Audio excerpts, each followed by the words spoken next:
And welcome everybody to Monday Nitro. As always, I am the JamSaw, and with me is my broadcast partner Brock. How you doing today, Brock? I am phenomenal. We are getting so close to the Dark Carnival, and so many things are happening with both our shows. Teams are colliding, they're crashing, teams are getting stronger, but I'm very excited about the Fiend versus the Black Masses. Yeah, that story's been going on for over the past month or so, and for the most part, the FireFiends have been very, very dominant. Last week, we saw CM Punk, the new disciple, taking over Daniel Bryan's place with the team. Yep. So he was totally decimated. CM Punk totally decimated Daniel Bryan last week. And this week, following this speech from Aleister Black, we will actually be seeing Daniel Bryan in a handicap match against the FireFiend Revival. I mean, what do you think about this whole thing? I mean, Daniel Bryan since day one has been, nothing but phenomenal for the Fiend. He was one of his stronger champions, and he definitely was. I mean, one of the OG crew, and he was the strongest one, the first and foremost and brightest. But I mean, he also lost his past two matches. Very important not to screw around when you're dealing in a faction situation. If you're not performing as well as you should be, then drastic action needs to be taken. Yeah, that is true. But when I think of that, I think of the Evolution storyline where Randy was one of his dominant champions, but then when he got in the way of Triple H's goals, then he got rid of him. Well, I mean, that's what you got to do, man. When you're in a faction, there is a clear leader. You need to fall in line, or you could become a target on their radar.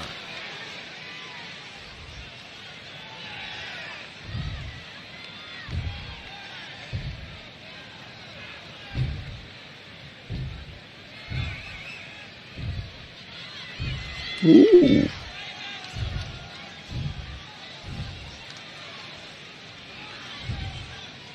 So who thinks they're more superior than Aleister Black? Well, I mean, it's obviously got to be the Fiend. I hope so. I hope it's not like a third guy, so then Black has to deal with 30 people. No, he's only got one challenge right now, and that's to go one-on-one with the Fiend. I mean, do you think he's superior to Black, or? Me personally, I don't know. I think they're almost even Steven. No, okay. I mean, Black's got the black magic. The Fiend's got his mystical powers. Oh. There he is. Yep, just appearing in the ring. I mean, what do you think about the bejesus out of Black? What do you think of Kane trying to be a part of this whole thing? Well, I mean, it definitely is an interesting dynamic. Because, I mean, he's almost like the original Fiend. He's the devil's favorite demon, right? And, I mean, he definitely doesn't want to see his mystique get replaced by a glorified clown. Right.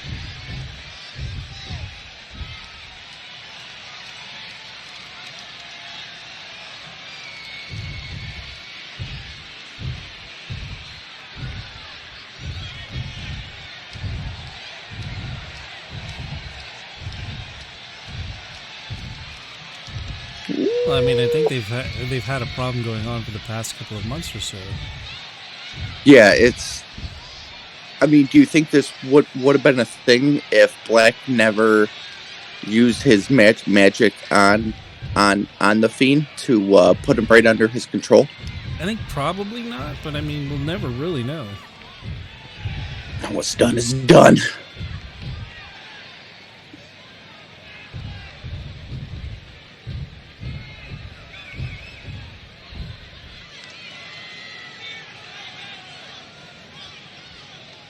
Do you think the character of the Fiend could have survived back in the OG days of Kane and the Undertaker? Well, I think it's possible. I mean, he definitely has that same type of mystique. I'm not sure he would have gotten as popular as they would have back then, but I mean, he could have fit in directly. He could have been a challenging force or even a teammate to them. Can you imagine if back in the day, if they made the stable of The Undertaker, Kane, Papa Shango, and The Fiend? And the Boogeyman, throw him in there too, why not? Oh boy.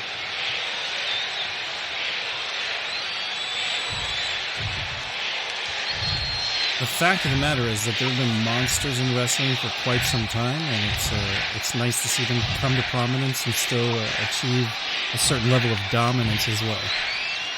I mean, you could argue that the first real monster was, what was his name? Gonzalez. That tall 7 foot. Yeah. Yes. Yep. You could say that he was the first monster, but, you know, there's only one man that paved the way for wrestling. There's one man. And that was Big Hulkster. Hulkamania, brother. But I think also it helped that he had someone like Macho Man. I think the two of them together. Without Macho Man, I'm not sure Hulk would have gotten as big and over. Oh, he's going up. He's flying. Oh, just all his weight on him. Oh, there you go. And this is not even a sanctioned match. No, they just got sick of each other.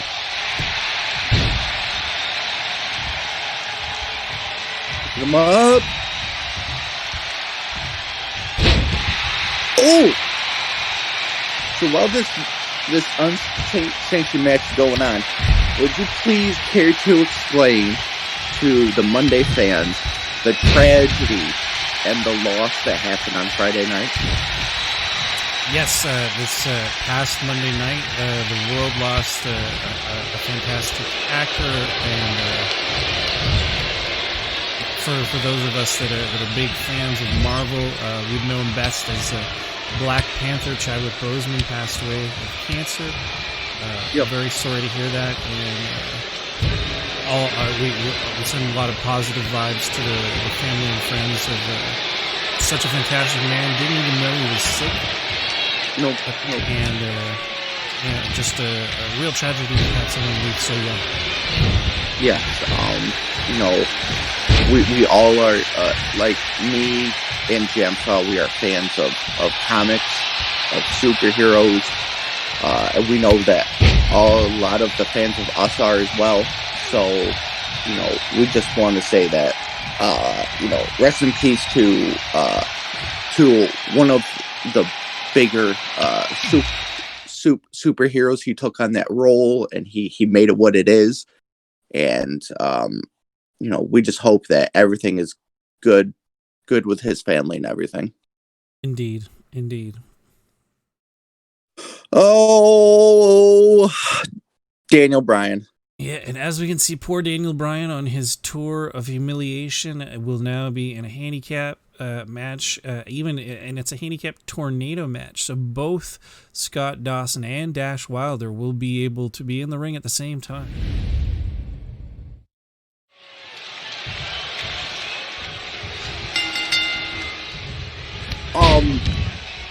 But you know, on a not so serious note, we also had our own little loss on Friday for Blood Brawl, and somebody from Monday once again has invaded our show and taken the title from us. Well, I mean, that's kind of the rules of the road, right? That those belts are meant to be challenged for, and I mean, it's what beating your superstars backstage. I'm calling poopy on that. But it was the rules. Beth Phoenix came in, and she had challenged Maurice for mixed gender tag team titles. And in their night match, they won. So, yep. So Beth taking home the gold for Team Nitro. Yeah, and this Friday it will be Seth fighting Edge for the mixed gender tag team titles. Yeah, but we do need to give you guys props too, because the match was immediately disqualified due to Edge accidentally touching Maurice, and the ref being a little too strict on that. But thankfully we were able to put on the match, and it was an awesome showcase. I mean, this is a pretty awesome showcase too. I mean, Daniel Bryan is holding his own against two very technical wrestlers. I mean, he is known for... I mean, he fought 3 dudes on ECW and brought out the win in a submission, not a knockout or pin. He submitted him for like 10 seconds, and it wasn't stopped. So, you know, he can hold his own, but like I was saying last week, I feel like, it's like when you're on a drug and you quit cold turkey, it does something to you. You aren't the same. You can't function or anything. And I think that's what happened to Daniel Bryan. Like he was on this high, and now he just feels sluggish. And I think that's gonna put a part in him losing or say him winning. It's quite possible, man. He's got to really dip into that reservoir and really pull out that spirit that he had back when he was facing those challenges. I mean, last week getting beat by Punk, who hasn't really wrestled that much in the past few years. Right. Must be kind of humiliating. I mean, I'm wondering if maybe losing the mask and that extra power is shaking Daniel Bryan's confidence. Ooh, nice. There you go. I mean, maybe he just wants to try to get a ring out, or... That would be the smart thing, though, to be honest. Like, if you're ever in some sort of handicap match, whether it be 2 versus you, 3 versus you, 4 versus you, whatever it is, the smart thing to do, you might get flagged for it, but ring out or get disqualified, because, Or get them to disqualify themselves, like pull an Eddie Guerrero. Like, live, fight another day. You won't get paid to wrestle if you're stuck in a hospital bed. Exactly.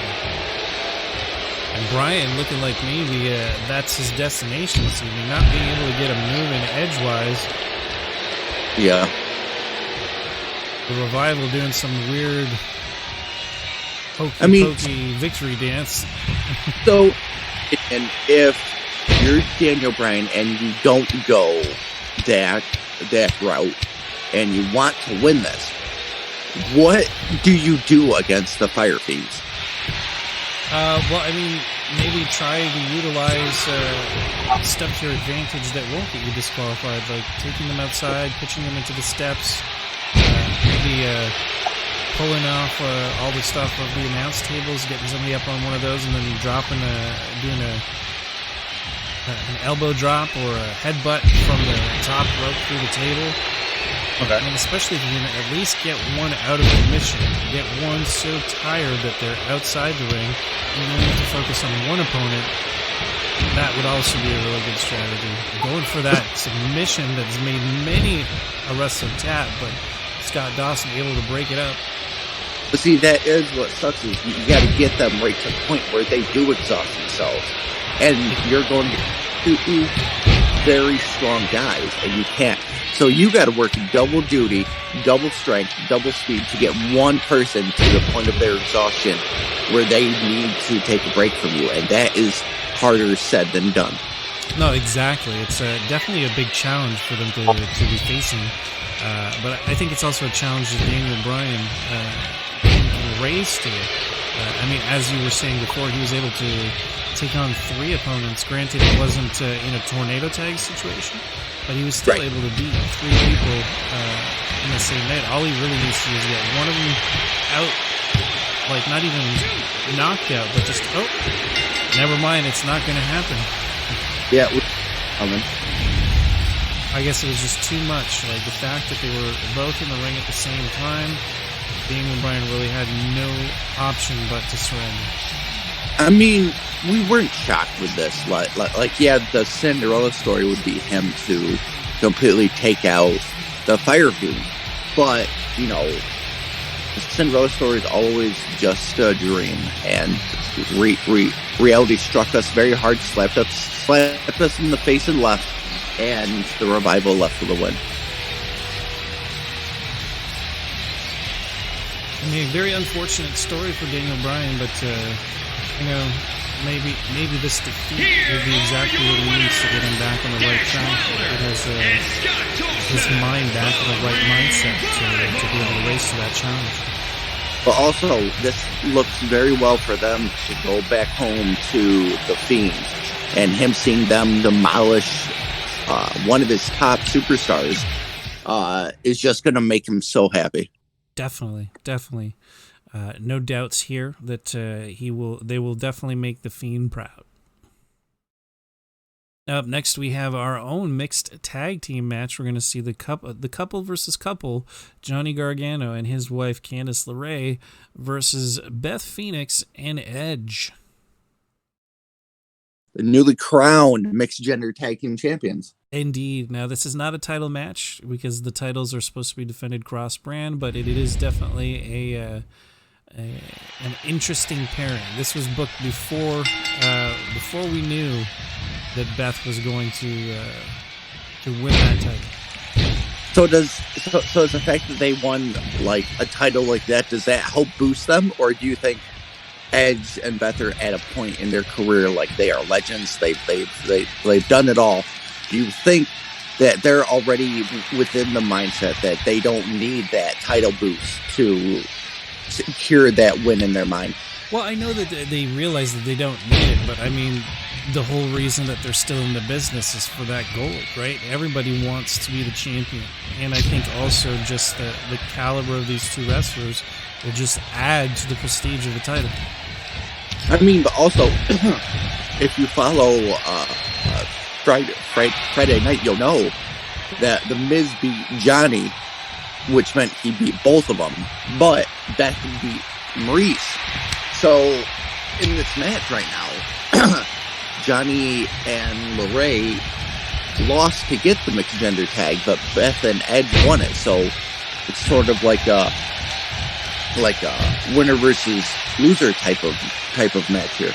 More or less, except that even if Johnny or Candice won this one, they would not walk away with the title.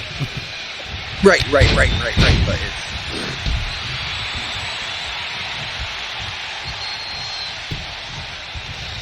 ooh, nice tag. Yeah, a lot of good tag team match or tag team action between the two, knowing when to tag each other in and out.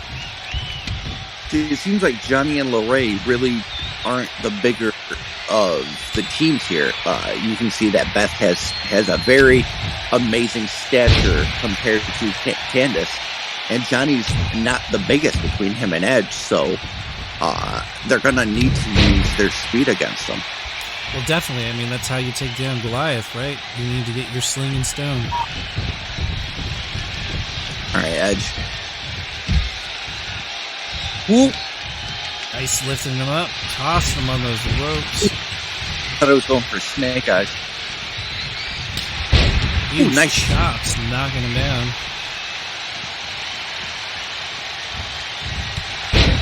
Ooh! Drop kick from Johnny Gargano, but going for that follow-up kick, caught by Edge. Yep. Dragon screw bringing him down, and now tagging in Beth Phoenix. See, do you think that is the smartest plan, is to constantly? Yeah, I know to always keep your opponents down and everything, but is it the smart thing to constantly tag each other out? Or do you think Edge should spend a little more time in the ring? Well, I mean, given the fact that you can see that Candice LeRae is more damaged than Johnny Gargano, I think it is a good strategy of trying to get Beth to keep working on Candice while she's exhausted and hurt. Ooh. So in this case, I do think, like, it might be it is a good idea to do the tagging in and out to let the opponent rest a little bit, get a false sense of security, and then get back in there and get taken out with quick efficiency. Yeah. Ooh, nice reversal. Gargano reversing with an elbow to the face of Edge. Edge stopping that dropkick cold. Avalanche. No, reversal. No, Johnny was able to get that reverse that one, but Edge too saw that coming. What we're seeing here is trading reversals. That's just about all we're seeing from these two. Whoop, nice. Oh, choking him on that top rope. Oh boy. Which is the most devastating part to use right on the ring? Is it the ropes, the turnbuckle, or the steps? Steps, definitely, because they're sharper edges. I mean, turnbuckle, even if you take off the padding, it's still just a ring, right? It is metal, it will hurt, but steps are pointing on it. They'll take out an eye if you're not careful. It could, man. It could. Could this be the first pin? Nope, never mind. Oh, missing those clubbing blows, dodging nice clubbing blows. A little back and forth of nothing, and now, boom! Huge maneuver by Beth. So if we had the women's tag back in Beth's days, who do you think would be her go-to tag partner? If we're talking back in the day, Santina Morella. Oh, there you go. Santino. You know, the sister of Santino? oh, I forgot about Santino. Oh, Beth, you gotta get out. Beth can't. She's kind of stuck there, and if Johnny accidentally hits her, she rolls out of the way to prevent that from happening. Really neat submission maneuver going on. Edge fighting to stay alive. That was so smooth, though. The transition into that submission was so smooth. It was. Ooh. Oh, Snake, no. Torpedoed right into the middle turnbuckle. It's nasty. I don't care who you are. Oh, especially when you have a surgically repaired neck. Yep. That isn't going to be it, Johnny. You got to do more to a legend that is Edge. Oh, Edge going for that avalanche again, not getting it because Gargano just has too much ring awareness. Execution?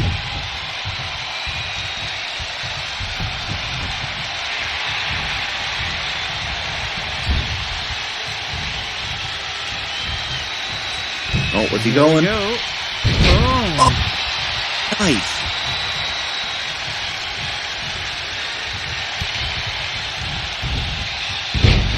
Ooh. Nice. One more spear is going to do it. Going high. Huge elbow drop on the chest. Who did it better, Shawn Michaels or Macho Man? Macho, for sure. 100%. Don't get me wrong, love Shawn Michaels too, but Macho Man was the king of the elbow. Ooh, yeah. Oh yeah, brother. Snap into a Slim Jim. Oh, I got 3 minutes bonus call.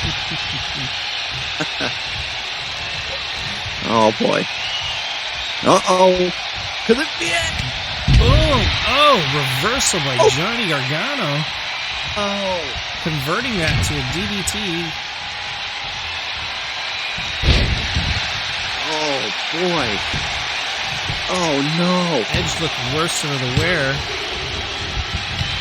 Oh, Johnny, but Edge kicks out. Candice LeRae takes out Beth. Johnny going for another submission maneuver. On the neck. Oh boy. Edge fighting out of it. Edge is Edge's head is red beyond belief. Edge knocked down again. Johnny Gargano still has another finisher in the chamber. Wanted to tag in his partner, but she's too exhausted. Oh, that could have been a mistake, though. No, wait. Finisher again. Beth able to make the save.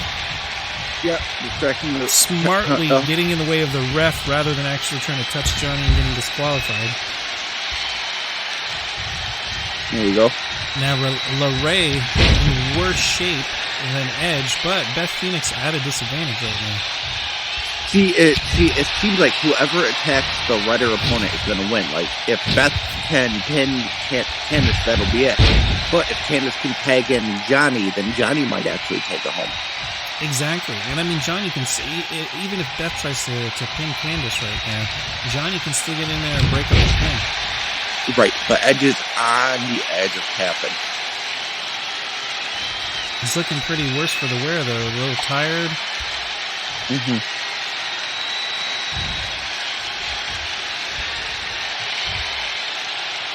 Going for a glam slam? Nope. Attacking this. I mean that stump of hers is red beyond belief, so that's all you gotta do is just keep attacking it, and she's not gonna be able to continue. Wow, Candice no-selling that like crazy. Ooh, nice reversal. Oh, pick it up. Oh, jeez. Reversed by Beth Phoenix, putting her opponent down, gloating to the crowd. Oh, boy. Going for that cover. Oh, Johnny's got it. Very close there, Johnny. You can get disqualified if you manhandle her. Oh, big boot to Candice's face. Knocking her block clear off. Boom, huge choke slam. Another boot to the face. More showboating. Did you go for it? Nope.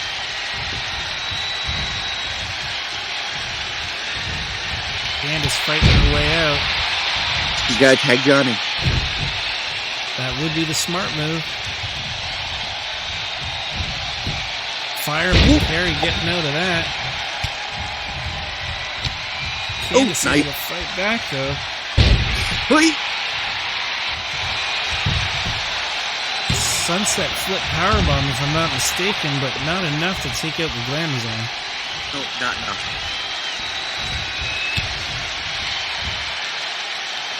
And another one. And another one.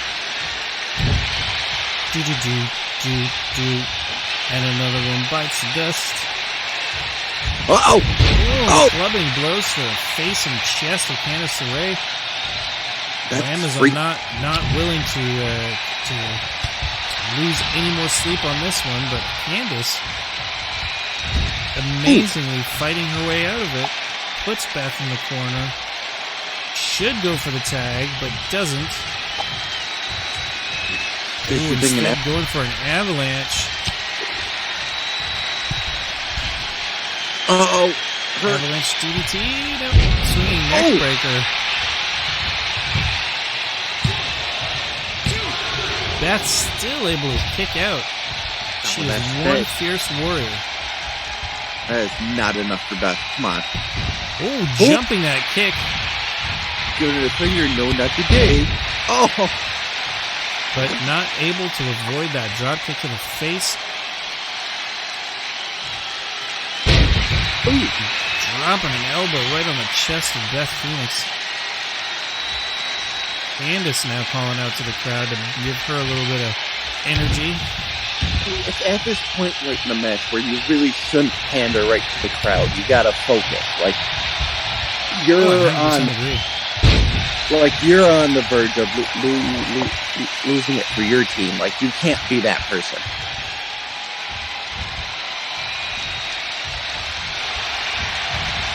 Ooh, rack attack. He's like, what do I do? It's like, I can't hit her. Candice able to fight her way out of it. Beth able to reverse that. Huge slam breaking the back of Candice LeRae. It was gonna, because I thought that Edge or bringing her to the corner. Double team maneuver. Double DDT. Double suplex. That's awesome.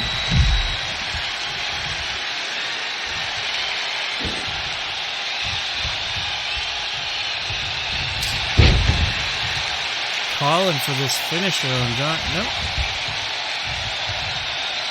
What are you thinking, Edge?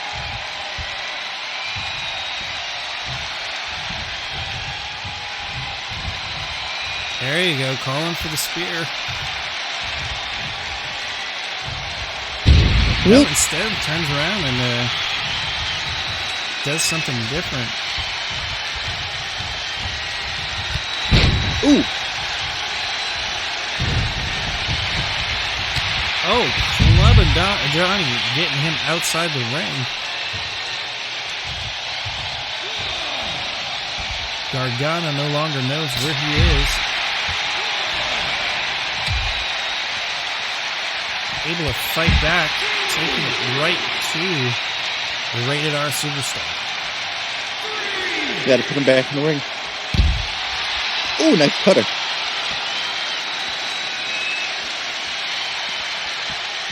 Right into the steps. Up to a 4 count. Can't quite get Johnny back in. He keeps hitting his own partner's feet. We're up to a 6 count now. Oh, come on, Edge, get back in there. We're at 7.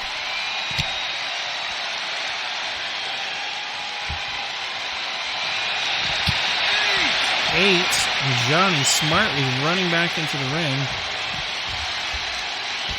So we reset the counter. Oh, and then he rolls Edge back in anyway.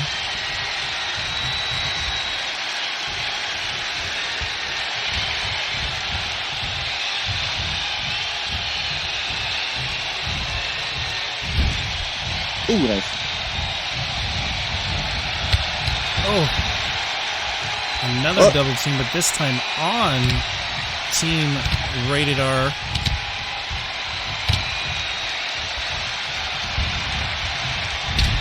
Oh. Candice going for that pin, but Beth still not quite hurt enough to be kept down for long.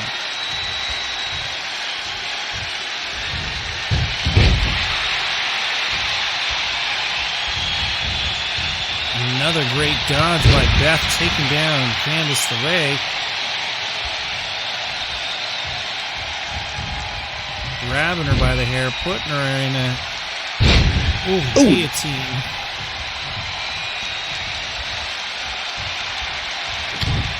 Boom. Glam slam. That might be it. No. She's able to kick out even as damaged as she is. She's able to get out of that move. Snapmare and a knee to the back of the head from Beth. Candice still no selling like crazy. It's right back up, tries to pin on Beth. Nope. Beth not willing to let it happen.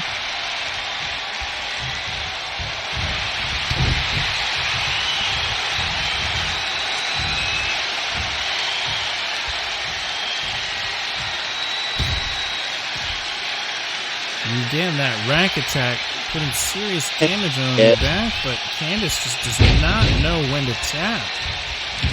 Oh, God, live to fight another day.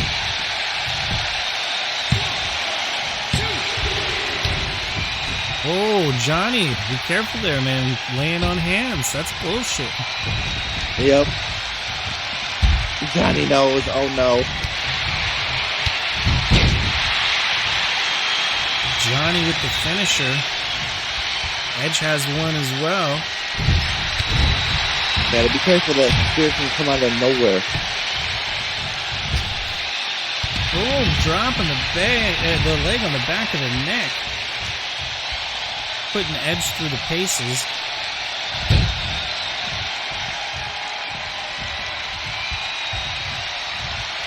Is Johnny going to go for it? Johnny not quite sure.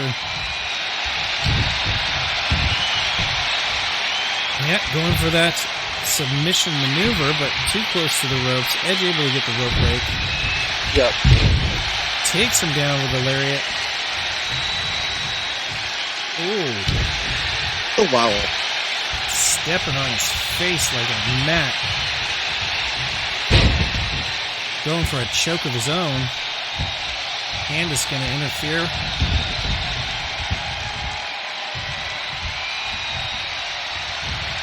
Throwing Johnny into the corner. Going for another double team maneuver.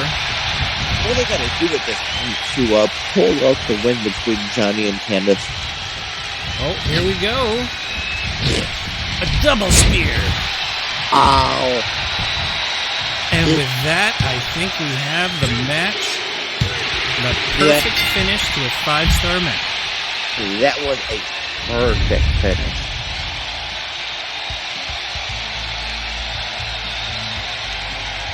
Beth taking the victory for their team, but I mean, honestly, double spear.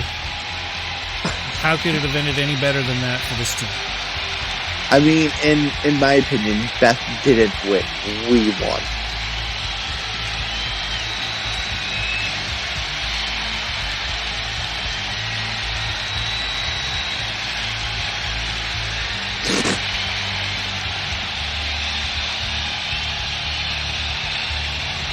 Still amazing how many rack attacks Candice was able to go through without submitting. Oh, yeah.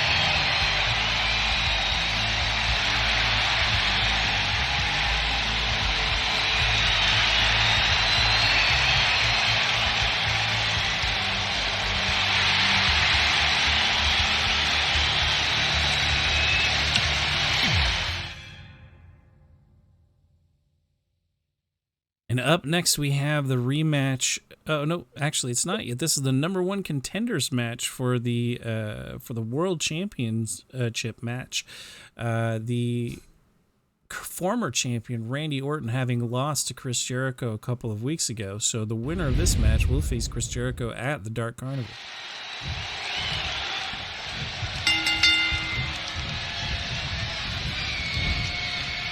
Orton going for the jump start on AJ Styles. I mean, just by sheer size, is Styles your dog in this match? Well, I mean, Styles has to play smarter because yes, he is the smallest of the three, but I mean that's always been his forte. He's never stepped away from a challenge or been afraid of a larger opponent. Right. When you got the skills, baby. I mean, I'm just hoping that, I just wish that his run in the WWE was like his run in TNA. Yeah, no, I agree. He did not have as successful. He had a few good feuds, and he was world champion for a while, which was good, but lately, I'd say over the past year or so, he was not used well by the WWE in this last year with them. I mean, same with Samoa Joe. Samoa Joe was a monster, and he was here in TNA, but here he's a commentator now. But he was injured for a while, so I mean, at least he was able to still keep working. Yeah. Ooh. Oh, Pele kick to Drew, knocking him the fuck out. Roll it out of the way, and now Randy Orton. Oh, tossing AJ Styles onto the ropes. Drew able to get his wits back. Avalanche on Randy Orton. Avalanche suplex coming your way. Stalling suplex, too. Yeah. Goes for the cover, but AJ Styles too quick. Yep. Snapmare bringing him down. AJ has his pick of pins. Wisely decides neither are quite damaged enough to be wasting time pinning people. Yeah.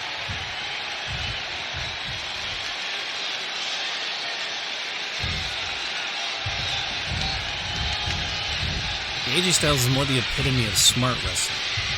Yeah. So he's locked an opponent up on the ropes, keeping him busy there for a while so he can focus on the other one. Unfortunately, Drew may be a bit stronger than he anticipated. Now, is Styles more of the ring general in this match? Missing that big boot. Going for a calf crusher. Yeah, there's a rope break. Too close to the ropes. So. Randy, nice.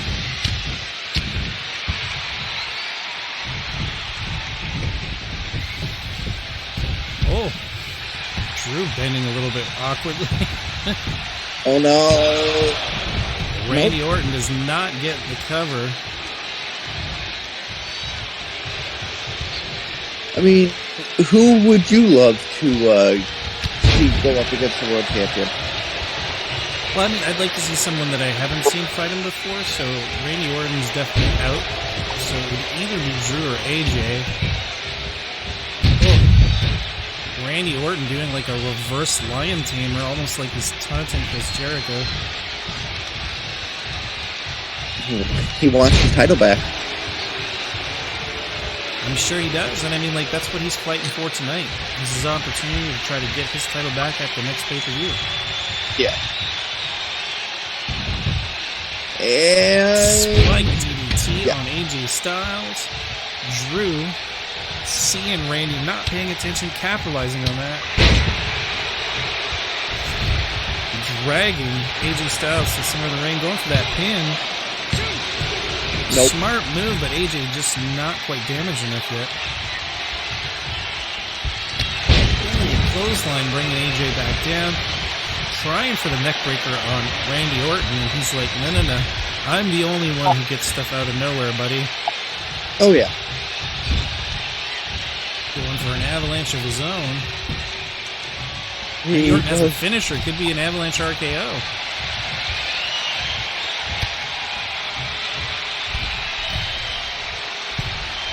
Yes, it is. I believe it is. Avalanche RKO on Drew McIntyre. AJ Styles smartly sneaking in for that pin. Randy Orton breaking that up right quick. Oh, AJ Styles knocking down Randy Orton. Drew jumping back up, though. Ooh. Boom. Might be it.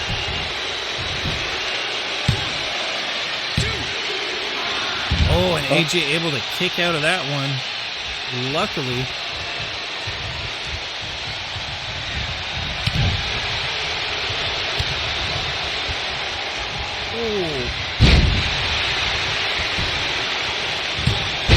Drew DDT. Randy stopped it.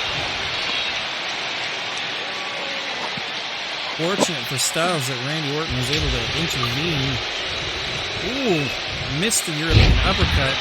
Gets his face busted open.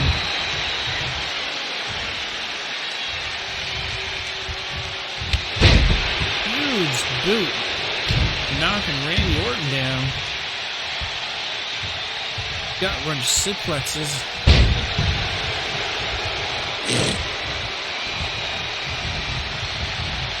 All it takes is one Claymore kick and this might be done. Indeed. I mean, AJ Styles also got a finisher in the chamber, and it looks like he's going to use it right now. Rolling over. Oh, 2 counts. So close. That would have been like the perfect way to finish off this match while Randy Orton is out cold. Boom, Pele kick. Did Styles play soccer? Is Styles what? Did Styles play soccer? Because he has a phenomenal Pele kick. I don't know, but he does have a soccer mom haircut. He brings the orange like every event. Yeah, the oranges and the Gatorade. Oh, but make sure you don't bring nuts because his kid is allergic. So, oh, this might be it. No, AJ's still kicking out. That is why they call him the Phenomenal. Oh, another DDT on Styles. He's still kicking out.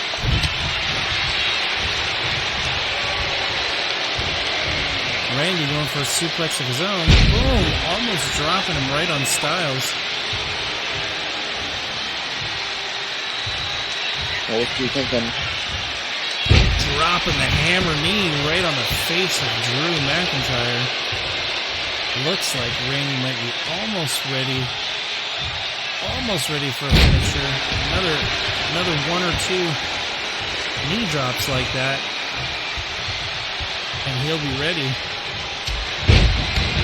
Huge European uppercut, rolling him out of the ring. Now he's going on the offensive against AJ. AJ sees it coming, able to reverse with some kicks to the thigh. Slap Marion down. We're at the point now where strength is starting to dilute, and so is your speed. Who is the most at risk here? Well, I mean, right now it could be anyone's game. As you can see, like Randy Orton's taking the least amount of damage, but he's getting a finisher by Styles right now. 1, 2, 3. And AJ Styles is beating the two larger opponents in a triple threat to become the #1 contenders who will be facing Chris Jericho at the Dark Carnival for the World Championship. I'm pumped. Le Champion comes in his first night and takes home the world title.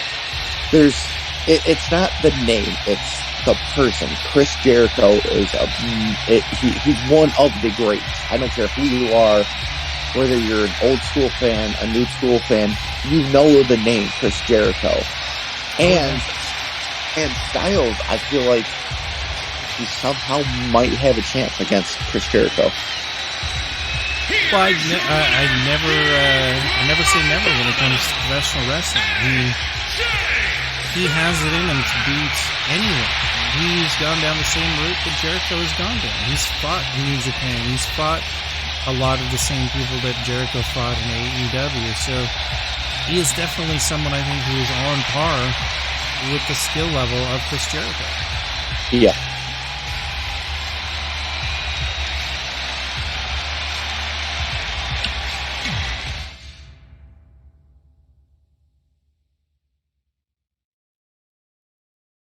And up next, the rematch we've all been waiting for. We'll see if Rhea Ripley can get her title back from Shayna Baszler.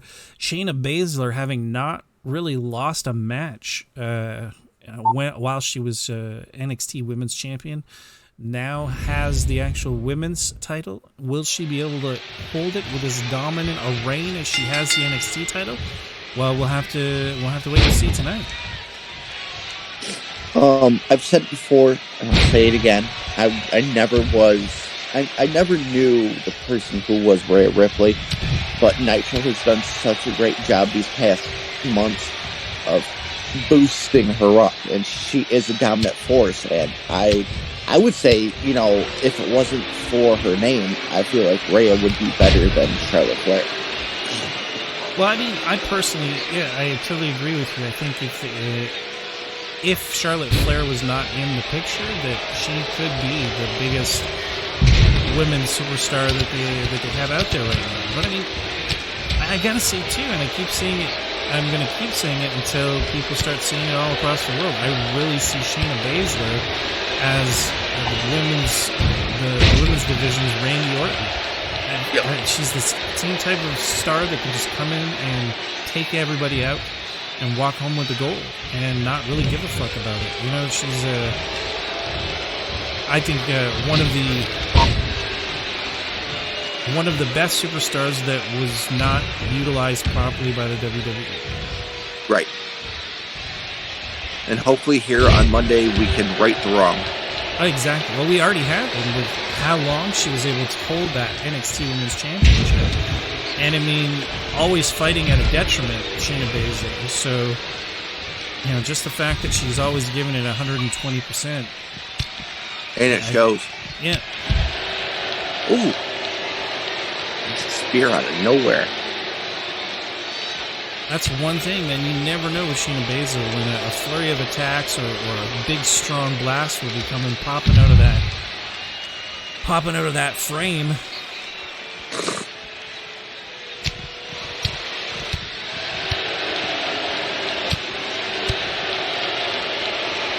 Working on that midsection on Shayna Baszler. Oh, dropping her on the steps. Her back catching the corner of that bottom step.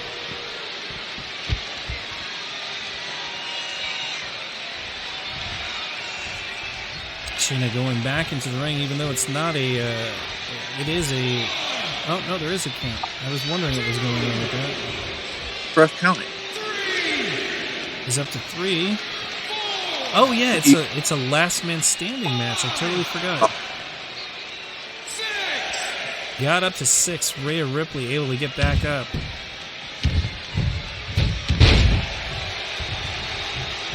I should have mentioned that at the beginning of the match. I had totally forgotten that this is a last man standing match, so the opponent has to be pretty much knocked out and left on the ground for a 10 count. Gets the ropes. Ooh, nice. Spear.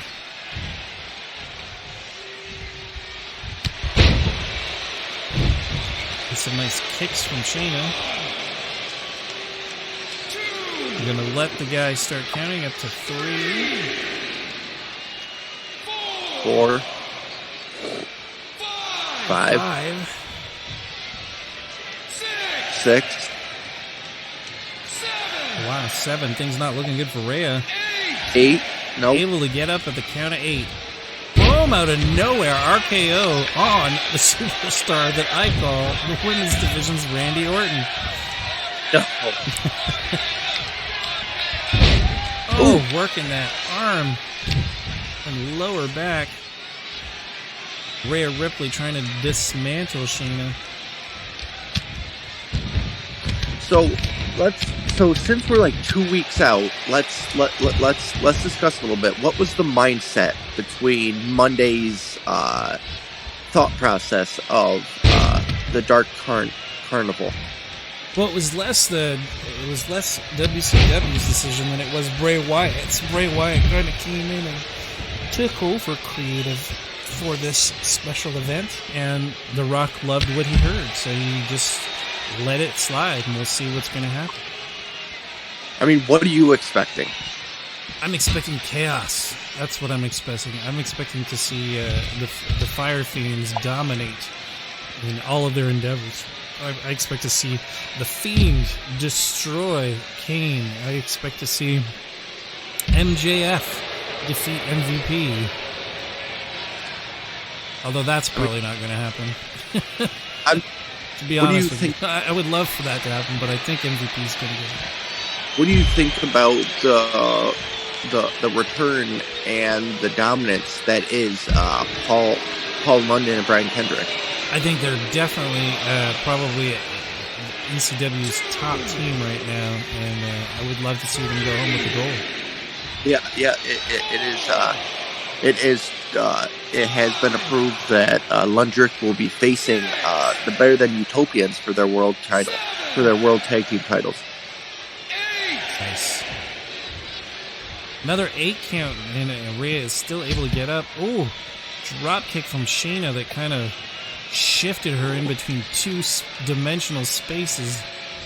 One more huge move, and I think Rhea might be done. It's quite possible, man.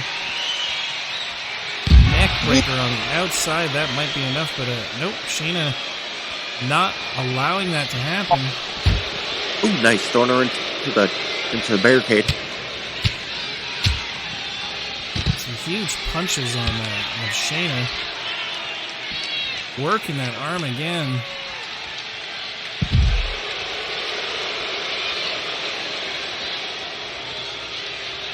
That would be a great move for an arm submission, is the Armageddon. Oh, boy. Oh, wow.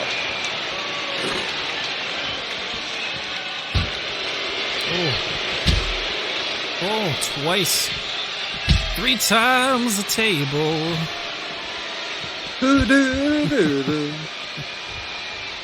Going into everything. I mean, that's what Shayna does. She walks in, decimates, rinse and repeat. Yep. I mean, she has like 0 health, though. They're both almost done. Yeah, right up to a 7 count. 8. Hey, lucky number 8 for Rhea. It seems to be her signature right now. But I mean, she's got to capitalize. Shayna was not paying attention, gloating to the crowd. Rhea pitching her to the outside. Ooh, punching her right in the chest, throwing her back into the ring.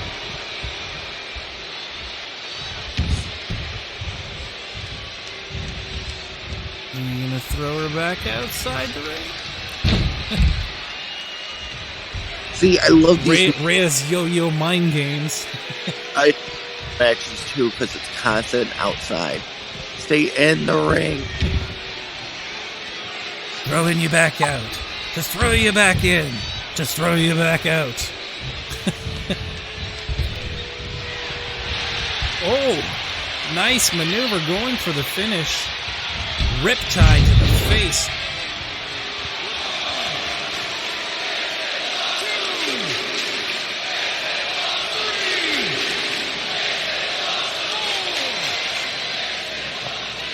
It's up to 5. I mean, what does she have to do to put Shayna out? Up to 7, maybe nothing more. 8, 9, 10. Yeah. Rhea Ripley gets her championship belt back, laughing in the face of her opponent. Oh, wow. Oh, wow. Maybe moving to this new division wasn't the smartest move. Well, I think it's exactly what she needed, a challenge. She was not getting really challenged. Seeing the back and forth between both of them, so far this has been the biggest challenge for either one of them. Here is your winner. Wow. Good seeing her with that strap again. Yep. Should never have left, to be honest with you. But no. I agree 1,000%.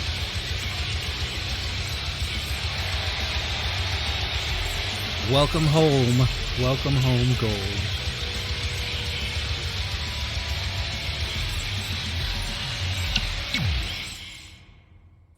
So there's only one match left for tonight, but before that, we're going to have a word from our sponsor. Oh, no, I guess we're not. Okay, I thought Chris Jericho had something to say tonight, but I guess that's not happening tonight. So this is our main event. It is a 4-way ladder match for the Intercontinental Championship. We're going to see Kenny Omega, Shinsuke Nakamura, MJF, and the current champion, Rodrick Strong. If you recall, Rodrick took the title off of Shinsuke via a table match, and now this will be a ladder match. This was requested by Shinsuke because of his forte for seemingly winning every ladder match he's ever been in.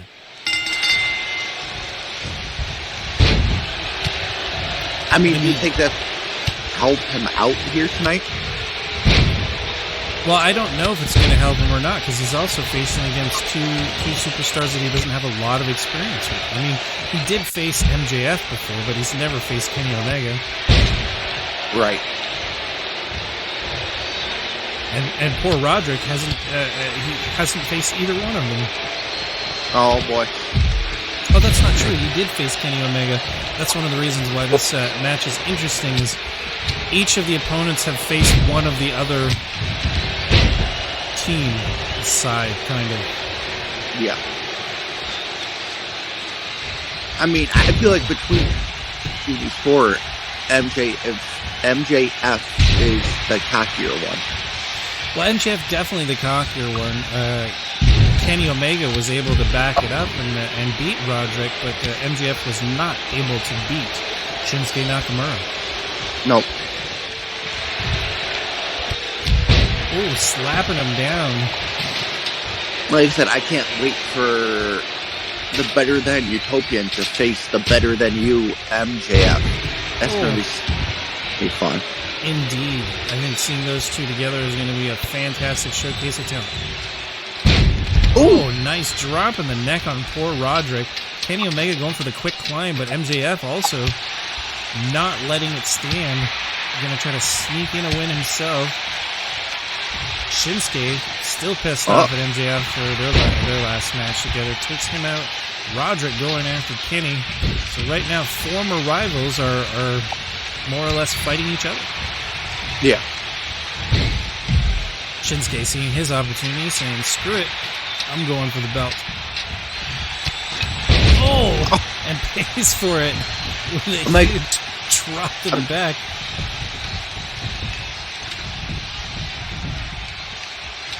Kenny Omega doing the setup. MJF sneaking in, trying to go for his first ever title. Oh! I mean, any one of these four men would look so great with that IC title. For sure, man. I mean, that's one of the things I love about this match is that everyone in it, they all deserve championship gold. Ooh, Rodrick and Shin teaming up against Kenny Omega. Kenny hanging on for dear life. Nobody bothering to help. Ooh, drops his boots right on Shinsuke's face. You know, I've always wondered how long is that rope that holds that title for them to just dangle from the rafter on that rope. Like, it must be massively long.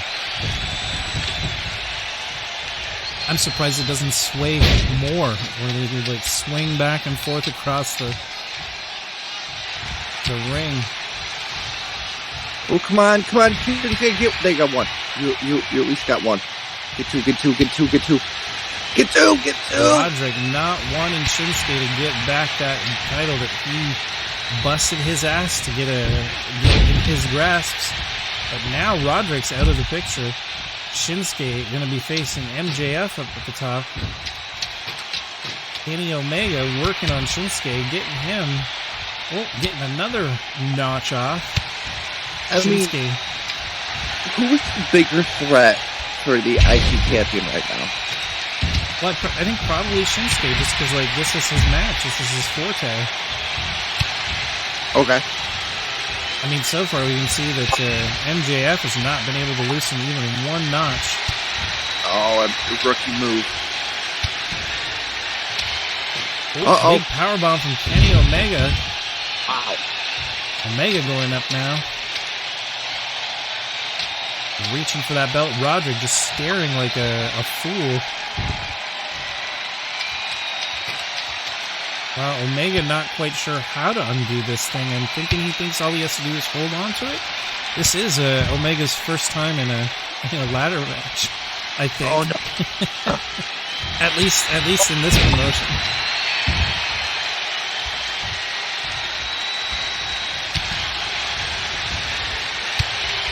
Come on, get at least one. Come on. Rodrick finally able to get one notch. A second notch. Two more. A third notch. No. Come on. Oh, it was so close. Come on. No. Next person's gonna get it. But who's it gonna be?